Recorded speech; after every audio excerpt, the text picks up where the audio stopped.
Channel 5 Network. This is Sportsline.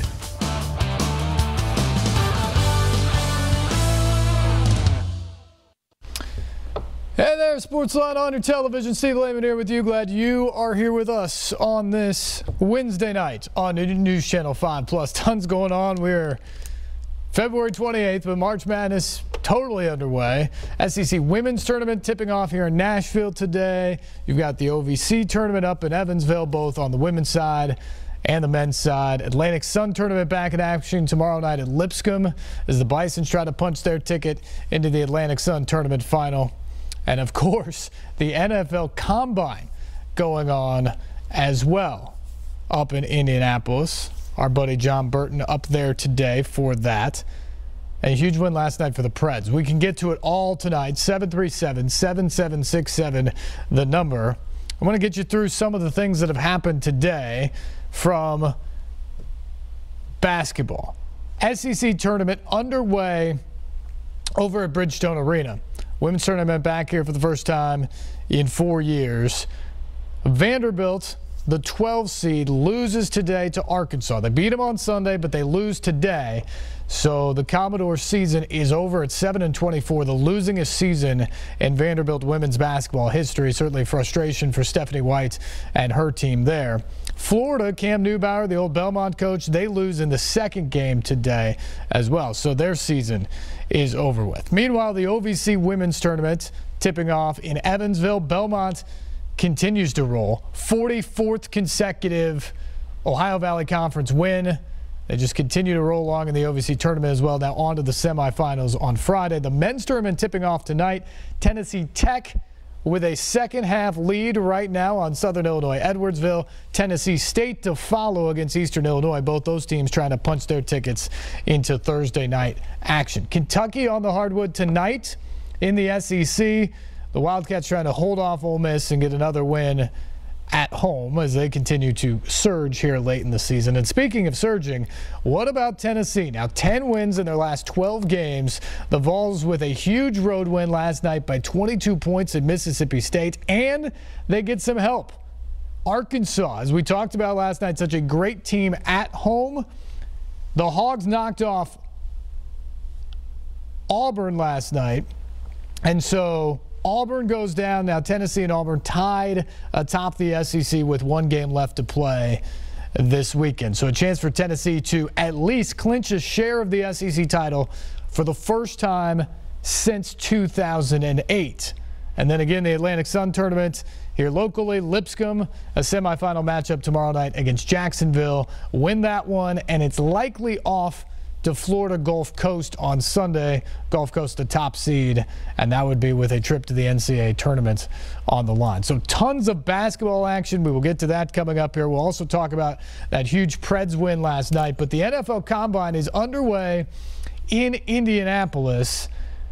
The prospects get there later on today. They start the interview process and they do the media thing, and then they hit the field later on this week. But today, really, coaches and general managers took center stage. They do all the grilling typically at Combine Week. Today they got grilled by the media as people try and figure out the direction of each of these teams as they head into the offseason. Particularly important this year for the Titans, where you have a new head coach in Mike Vrabel teaming up with general manager Jon Robinson. Our Jon Burton was part of the media contingent there, talking with Titans brass today at the NFL Combine. JB joins us on the phone now. JB, you love the Combine, I know that. How was this year's Combine experience compared to some of the last few years? Well, first of all, I do love the Combine. Second of all, thanks for filling in for me tonight on the Wednesday extravaganza. I appreciate that. Happy to be here for the extravaganza. It is something, isn't it? It really is. Yeah, this year's... totally different, by the way, from what Monday and Tuesday are like.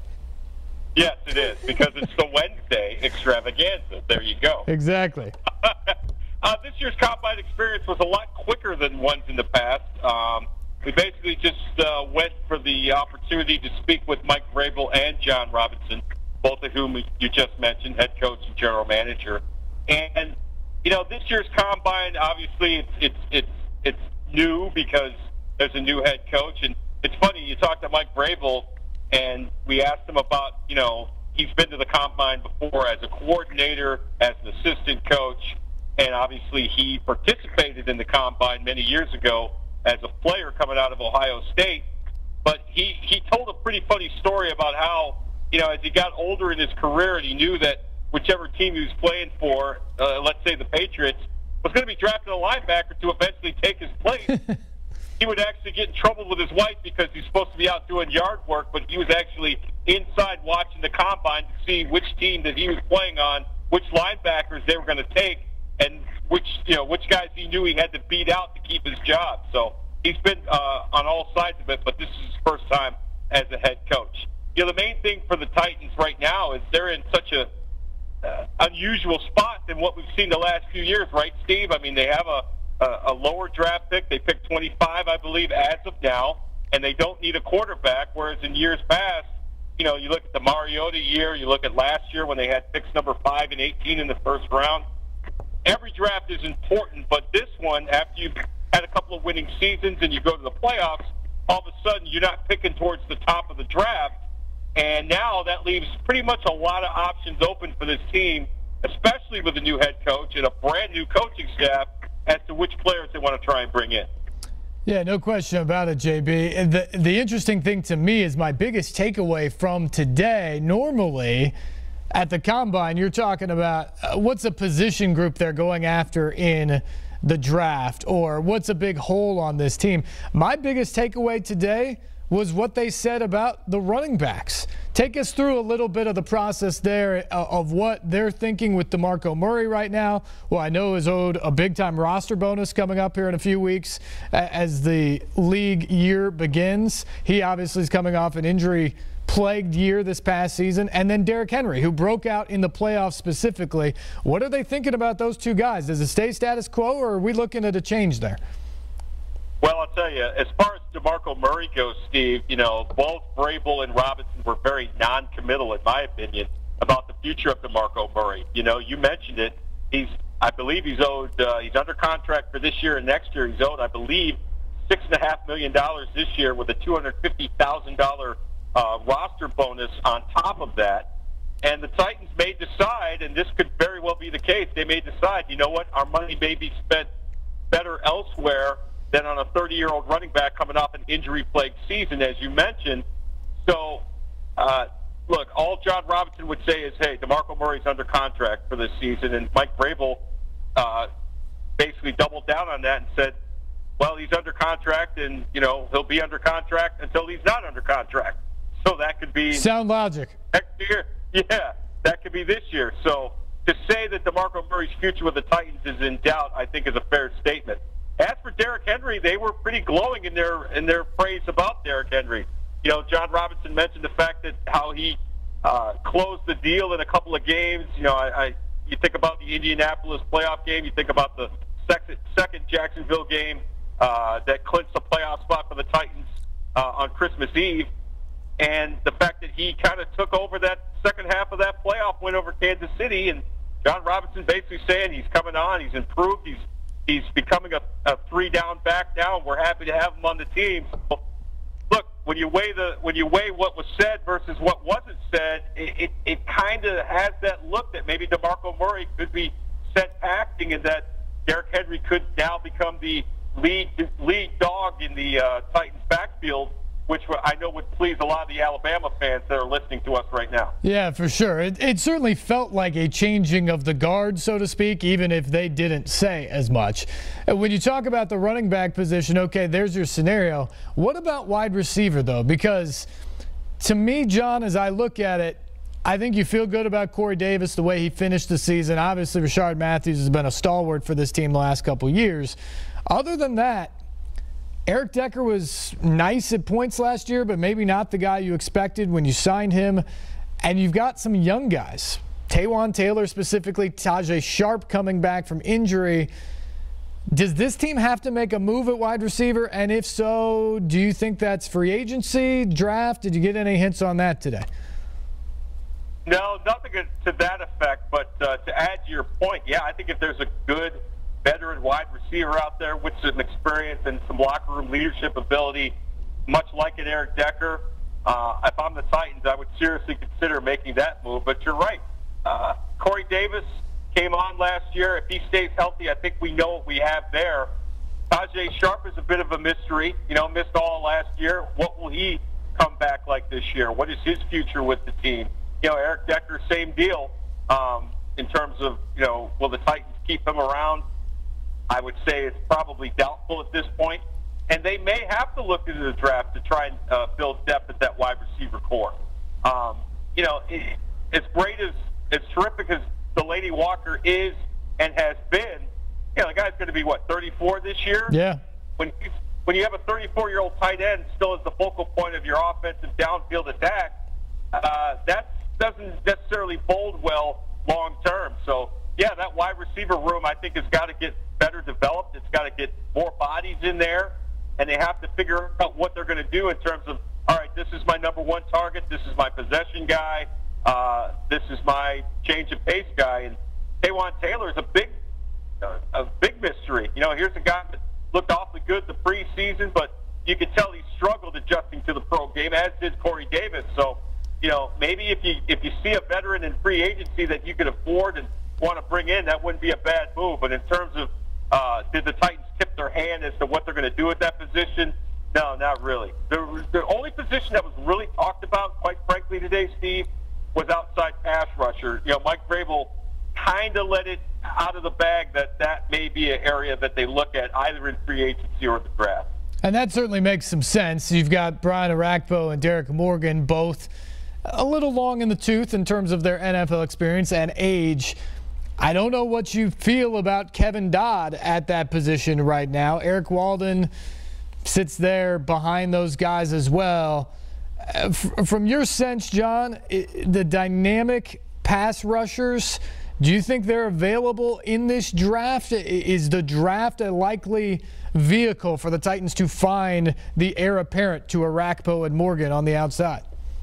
Well, you know what? To answer your question, I'm not sure. I like that kid out of Boston College a lot, but, I think it's going to have to be through the draft, because if you want a premium pass rusher in free agency, that's going to cost you. And I don't know if the Titans want to dump a lot of money into that resource when they have a few other areas they can look into in terms of interior offensive line, inside linebacker. We mentioned wide receiver. So it may have to come through the draft. As far as Kevin Dodd goes, I don't know what to think of him, because I haven't been able to form a real opinion of him. I know he's played. I've seen him out there, but I haven't seen him make plays. I can't sit here and say, one way or the other, okay, Kevin Dodd is this, Kevin Dodd isn't that. And that's the biggest mystery. And that's going to be a big decision going forward for this Titans team.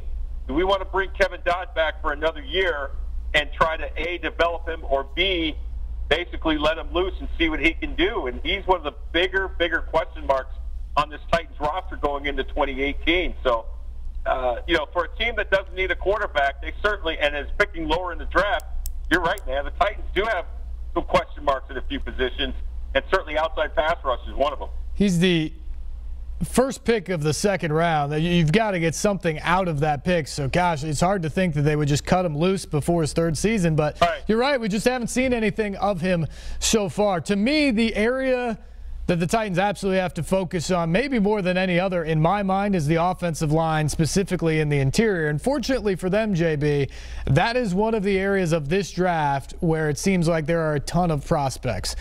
If I allow you to be GM for the night, what are you doing to try and bolster the interior of the Titans offensive line after what you saw last season?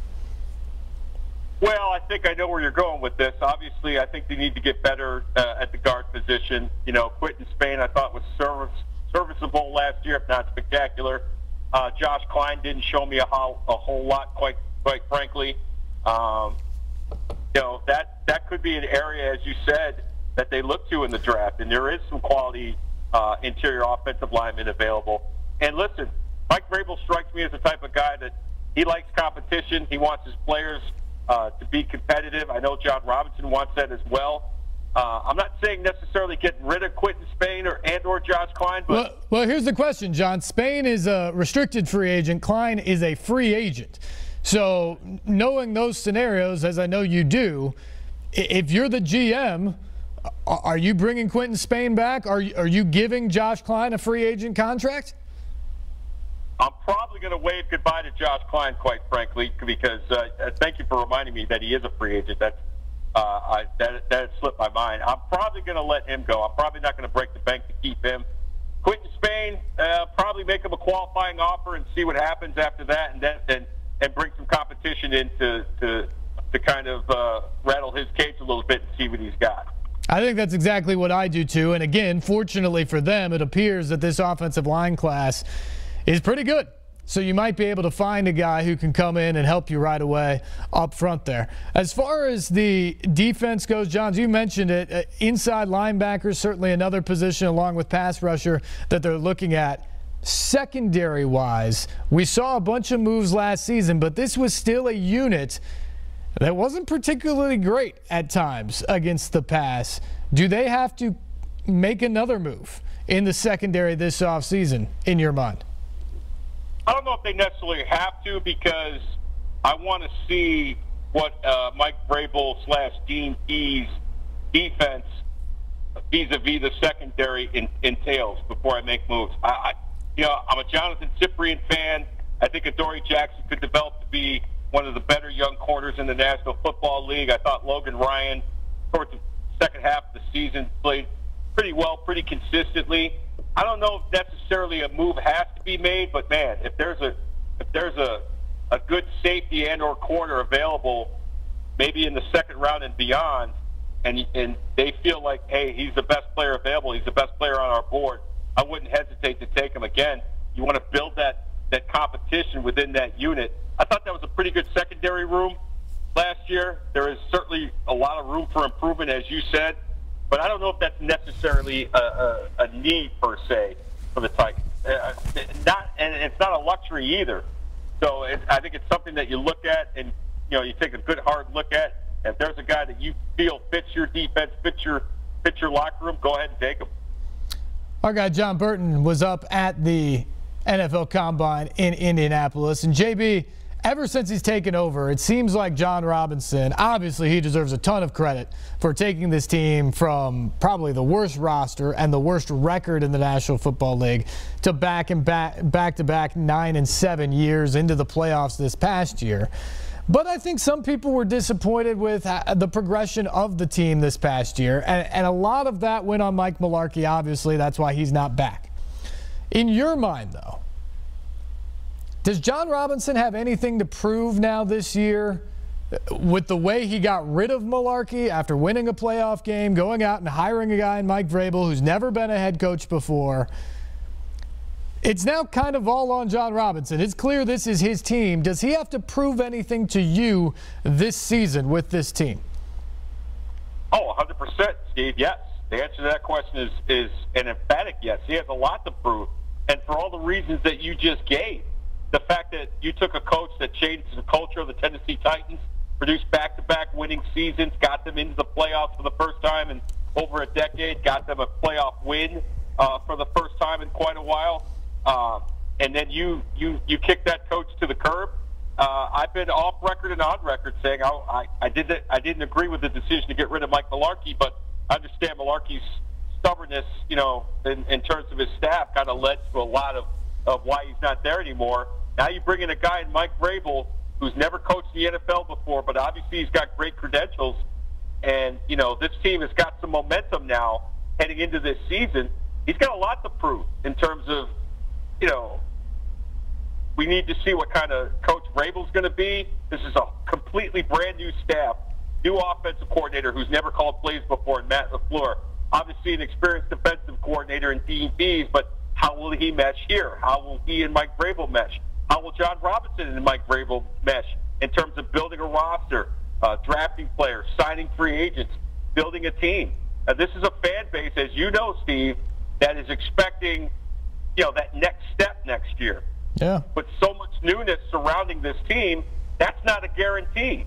And if things go sour, even in year one, that's on Jon Robinson. As you said, Amy Adams-Strunk, the controlling owner, has basically said, all right, Jon Robinson, this is your team now. We go the way you want us to go. and he makes, the decisions made to get rid of Mike Mularkey. We'll see what kind of coach Mike Vrabel is, but you're right. This is John Robinson's team now, and he's going to sink or swim depending on the decisions he makes going forward, and that starts with the NFL Combine / free agency / the draft going into the 2018 season. They're hoping this move raised the ceiling in terms of where they can get to as a team. It may have. It maybe didn't, but it most certainly lowered the floor of where this team likely could be next year compared to where it would have been under the continuity of the staff that had gotten them to back-to-back 9 and 7 seasons. JB, great stuff. I know you are a guy that has a propensity to hit the gym every once in a while, so if I put you on the bench right now, combine style, how many reps are you doing at 225 for me? I might be able to squeeze out 12 to 13. If you asked me this question about 20, 30 years ago, probably in the low 20s. But I'd say about a dozen, maybe a baker's dozen. 12 or 13. Hey, that's a good day for a lot of people at this point. What would be your best event in the underwear or spandex Olympics at the Combine? Are you going to be like a shuttle run type of guy, like broad jump, or what are you excelling at? Well, I couldn't run very fast. I couldn't jump very high, and I wasn't very quick laterally, so I'd have to stick to the old bench press, good old-fashioned strength. All right. How would your Wonderlic score be? Record low. That doesn't speak very highly. I want to know this, though. As I saw yesterday, they had the Vegas odds out for the quarterbacks and who would score the most. And as far as I know, the Wonderlic test are supposed to be kept private between the players and the teams in the NFL. So I'm wondering about the legality of even having betting odds on that in the first place. Well, this is Vegas, baby. They know people who know what's going on inside those Wonderlic tests, man. My vote would probably be Rosen, the kid out of UCLA, because he seems like he's one of those I'm smarter than everybody in the room type of guys. Well, his dad was a neurosurgeon. Oh, so there's that. But yeah, he's probably through osmosis has got some of those genius cells that his old man had. So yeah, I would go with Rosen. I'd be interested. I really want to see Baker Mayfield's Wonderlic score. I want to see how he scores. He's really the guy, Steve, that is going to be a rock star, I think, at this NFL Combine. Yeah. Given the fact that there are the comparisons to Johnny Manziel, and the fact that he's a little bit shorter, kind of like a Johnny Manziel, and he's got a little bit of an attitude, a little bit of a swagger to him, and he's the guy that a lot of people are going to have their eyes on this weekend. That's going to be one of the most interesting parts of this NFL Combine. I totally agree. He's a fascinating guy that had incredible success at the college level, and people wonder how that's going to translate. His personality, his off-field behavior, there's some question marks there. I think people are trying to figure out if they're red flags for the next level. I think that's great stuff. JB, as soon as I get done here, I'm going to try and eat some protein so I can catch up to you on the bench.